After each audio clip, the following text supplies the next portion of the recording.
It's your favourite red-eared reviewer here. Why is it always so red?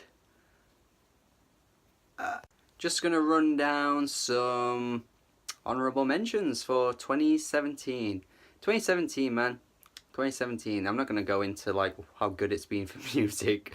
It's been good. It has been good. And these are just picks that I felt like deserved a mention, just not gonna quite make my list for whatever reason, and I'll explain those reasons in this. Not gonna go too much into detail though, because you know they're just honourable mentions, but they are worth your time. So in case you did skip over them for whatever reason, or thought I wasn't really that bothered, then maybe try them and see what you think.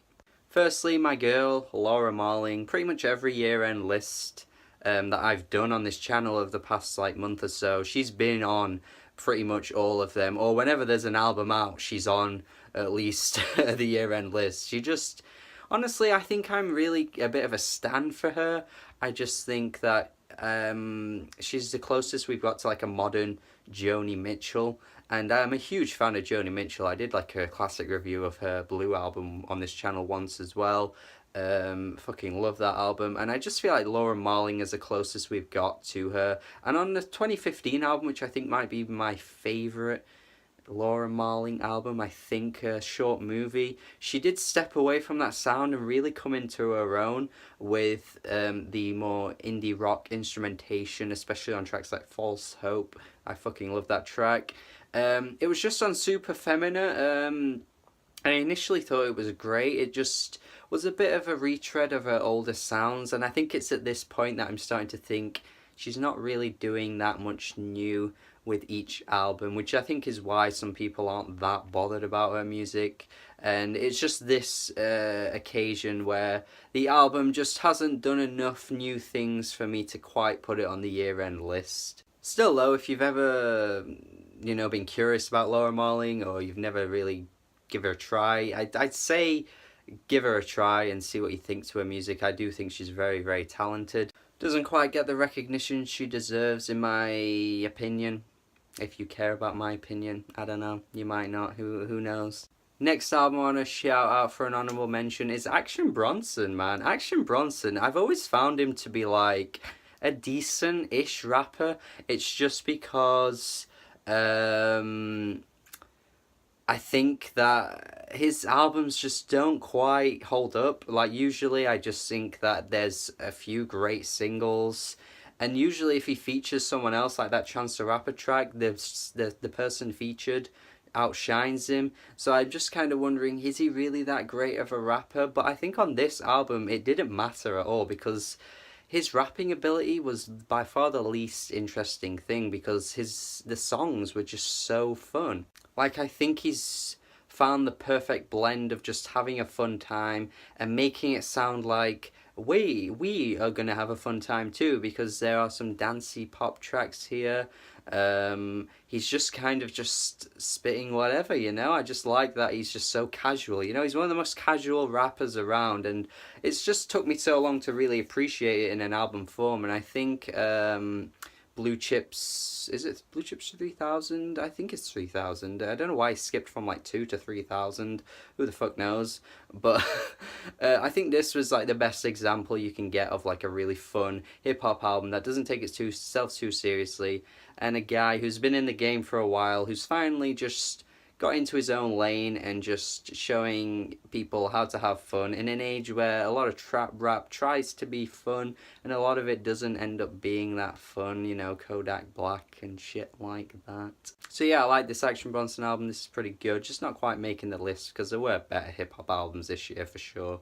Next, going all the way to Australia now with the Smith Street Band. This is probably not the most original album here. Honestly, it's very much your standard punk rock, pop punk album, but I do think this is way more enjoyable than most of your average pop punk, probably because Jeff Rosenstock was involved in this one. I know he had a lot of the production on this album, and for sure it definitely made Smith Street Band stand out more so than any other pop punk band out there. I just love like the heavy instrumentation on this album that really just like throttles through, and the singer is really aggressive on the mic too. It's not quite as good as like Jeff Rosenstock's stuff, but I don't think that should take away from the fact that this is actually a really good punk album in 2017 that has pop elements, that doesn't sound like it's ripping off Newfound Glory or fucking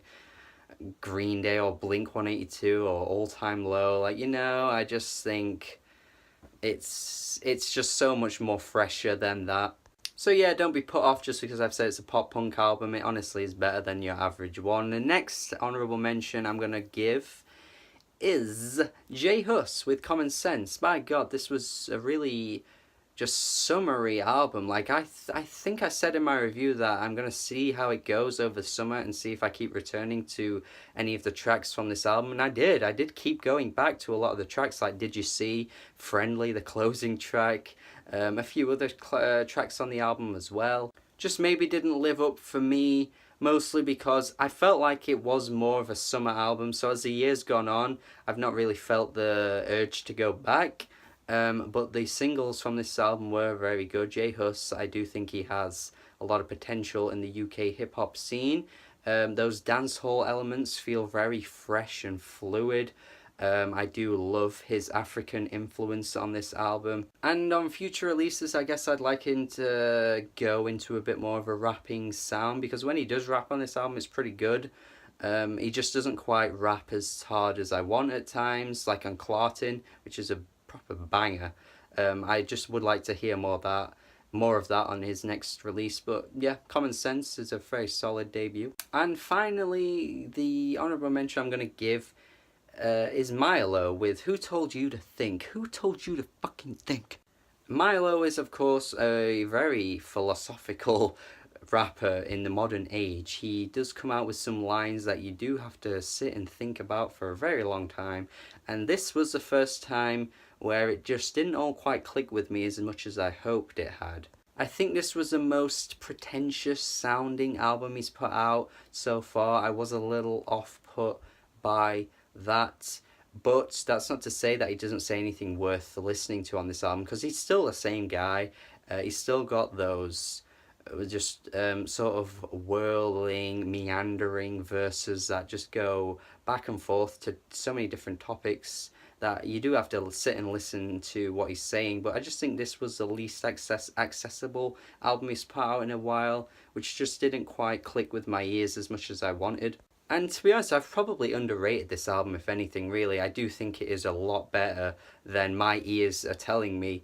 It's just, for an album experience, I just wanted something a bit more like So the Flies Don't Come, which is really accessible in its sound and has plenty of hooks across the album, but is as lyrical as this. Like, I think this one was just slightly less accessible, which is why I don't have the same enjoyment for it. But this could go down as his best album, honestly, just for the lyrical aspects alone. I can see why a lot of people love this one. And I love Milo, by the way. Sorcerer on this album is probably like one of his best ever songs, and so many other tracks here as well are great.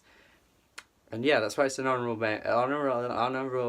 mention. And that's my 5 honourable mentions. Hope you enjoyed this video. Hope you got some recommendations from it too. Let me know your thoughts on these albums. Let me know if any of them would make your own personal list. And then if any of them you thought were terrible, because you might not like any of these albums. So let me know. And yeah, subscribe to the channel for more videos like this. For more year-end lists and all that kind of stuff. It is December, and do have a good day. Have a good day.